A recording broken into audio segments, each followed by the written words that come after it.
রাত্রির খাবার কিন্তু বসিয়ে দিয়েছি। আর খাবারে বানাবো মশলা আলু, তার জন্য দেখো কড়াই বসিয়ে দিয়েছি। কড়াইয়ের মধ্যে হিং, গোটা জিরে আর কুচিয়ে রাখা আদা, কাঁচা লঙ্কা এগুলোও দিয়ে দিয়েছি।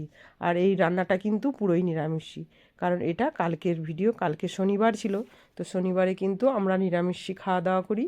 আর ওপর দিয়ে দেখো সেদ্ধ করে রাখা আলুটাও দিয়ে দিলাম। আর তার উপরে হলুদের গুঁড়ো, লঙ্কার গুঁড়ো এগুলোও দিয়ে দিলাম। দিয়ে বেশ করে এটাকে ভাজা ভাজা করে নেব। আর তারপরে এর মধ্যে একটা মশলা দেবো। মশলায় দেবো গোটা জিরে, গোটা ধনে, গোটা পানমৌরি আর অল্প কটা গোলমরিচ। এগুলো দিয়ে ভালো করে ভাজা করে দরদরা করে পিষে এই যে মশলাটা করে নিয়ে এর মধ্যে দিয়ে দিয়েছি। আর এর মধ্যে কিন্তু আমি চাট মশলাও দিয়েছি।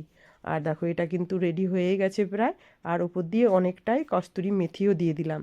আর কস্তুরি মেথিটা দিলে জানো তো এত টেস্ট লাগে, আর গন্ধটাও এত বেরিয়েছে। তো এটা আমার হয়ে গেছে রেডি। আবার ছেলে বলেছে আমার জন্য একটু মা গাজরের হালুয়া করে দাও। তো মেয়ে খাবে একটু চটপটা ঝাল ঝাল, আর ছেলে খাবে মিষ্টি। তো তাই জন্য এই যে গাজরের হালুয়া বসিয়ে দিয়েছি। ঘি দিয়ে দিয়েছি, ঘিয়ের মধ্যে এলাচ আর তেজপাতাও দিয়ে দিলাম। তার উপরে কিন্তু এই যে কেটে রাখা গাজরটাও আমি দিয়ে দেবো। দিয়ে গাজরটাকে একদম ভালো করে ভাজা ভাজা করে নেব, একদম জলটা শুকিয়ে নেব। আর এটা শুকনো হয়ে গেছে, তো পরিমাণ মতন এর মধ্যে দুধটাও আমি এই যে দেখো দিয়ে দিলাম যতটা লাগবে। তো দুধটা দেওয়ার পরে চিনি দিয়ে দুধ দিয়ে অল্প করে একটু নাড়াচাড়া করে ফুটিয়ে নিয়েছি।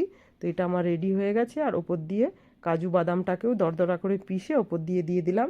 তো আমি কিন্তু একদমই সিম্পলভাবে বানাই, তো এটা খেতে আমার বেশ ভালো লাগে। তো এইভাবে আমি বানাই। আর এই যে এখানে রুটি আর আলু মশলা এটাও রেডি হয়ে গেছে। তো আজকে রাতের মতন এটাই।